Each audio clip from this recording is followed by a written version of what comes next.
उत्तराखंड में चुनाव प्रचार में हिस्सा लेने के बाद उत्तर प्रदेश के रामपुर लोकसभा क्षेत्र से होकर वापस लौट रहे वरिष्ठ भाजपा नेता शाहनवाज हुसैन ने विपक्ष को जमकर घेरा। रामपुर में पत्रकारों को संबोधित करते हुए शाहनवाज हुसैन ने कहा कि देश में भाजपा का माहौल है, सभी लोग मोदी जी के साथ हैं। जी शाहनवाज जी आज रामपुर पहुंचे हैं, मीडिया से मुखातिब हैं, आज किन बड़ी चीजों को लेकर प्रेस कॉन्फ्रेंस?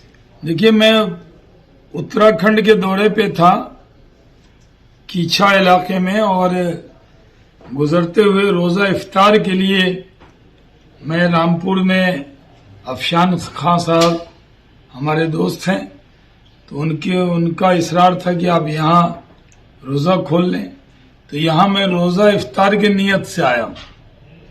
लेकिन आपसे मुलाकात हो गई है तो आपके सवालों का जवाब भी दिए बिना नहीं जा सकता। आपके कोई सवाल होंगे तो आप पूछ सकते हैं, लेकिन जिस तरह का माहौल मैंने उत्तराखंड में देखा, यूपी में देख रहा हूं, अभी बहुत बड़ा रुझान है। मुस्लिम समाज के लोग भी सपा, कांग्रेस, बसपा से उब चुके हैं।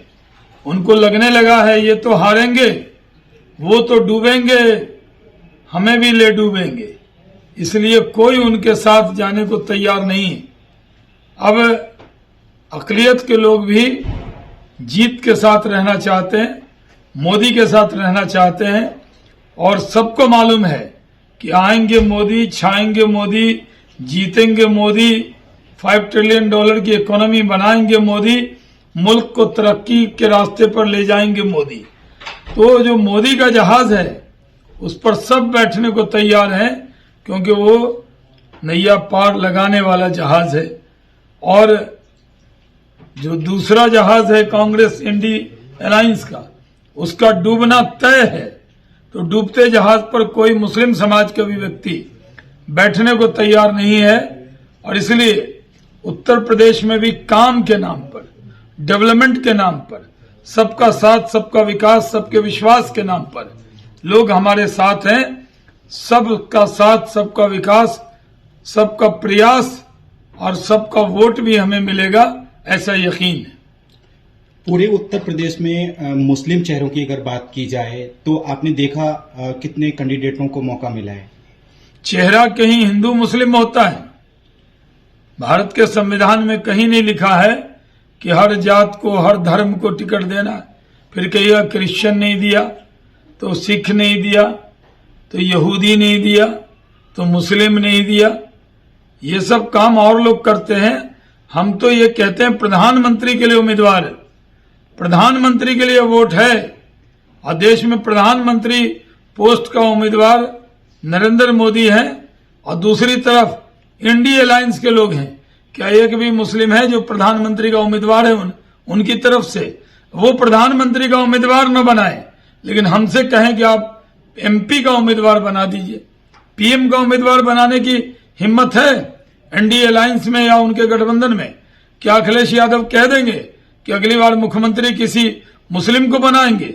सिर्फ मुस्लिम का वोट चाहिए, लेकिन जब एक नंबर पद पे बैठना हो, चाहे वो मुख्यमंत्री हो, प्रधानमंत्री हो, तो एनडीए अलायंस के लोग कभी उनके नाम का जिक्र भी नहीं करेंगे। लेकिन शाहनवाज जी, जिस तरीके से जो कार्रवाइयां हो रही हैं, आज तो भाषण बहुत लंबा मैंने जेपी नड्डा जी का सुना, वो तो उन्होंने सोनिया गांधी से लेकर सारे नेताओं के नाम याद दिला दिए और कहा कि या तो जेल पर है या बेल पर हैं। तो अब कौन आंदोलन करेगा, कौन लड़ाई लड़ेगा, या कोई नहीं है टक्कर में? हाँ, ये बात सही है, कोई टक्कर में है ही नहीं। जो लोग भ्रष्टाचार करेंगे तो वो पॉलिटिकल पार्टी में है, इसलिए उनको छोड़ दिया जाए। करप्शन करोगे तो जेल जाओगे। तो बीजेपी में कोई भी करप्शन नहीं कर रहा है? एकदम नहीं। तो उसकी जांच होगी तभी तो पता चलेगा। जांच जब सरकार हमारे विरोध की आएगी तो कर लेगी, लेकिन हमारे विरोध की सरकार तो 50 साल आगे भी नहीं आने वाली है।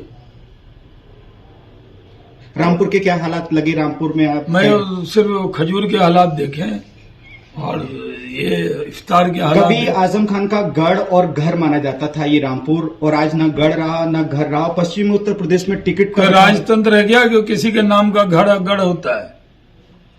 जनता का घर है रामपुर, इसलिए मैं किसी व्यक्ति की बात नहीं करता। अब वो भी व्यक्ति जब बेचारा जेल में हो उसकी क्या बात करें, जब बेल पे आएंगे तो बात करेंगे। देश में कितनी सीटें आ रही है इस वक्त भाजपा की? 370 प्लस बीजेपी, एनडीए 400 के पार, कोई शक की गुंजाइश नहीं है। हवाओं में, फिजाओं में कहीं भी चले जाएं, किसी कांग्रेसी और सपाही को भी पूछ लें मंदिर मस्जिद में ले जाके कि कौन आएगा, तो वो कहेगा आएंगे तो मोदी ही। ये लोग तो नाम के लिए लड़ रहे हैं, इन्हें भी मालूम है कि जीतने वाले मोदी हैं, आने वाले मोदी हैं, सरकार बनाने वाले मोदी।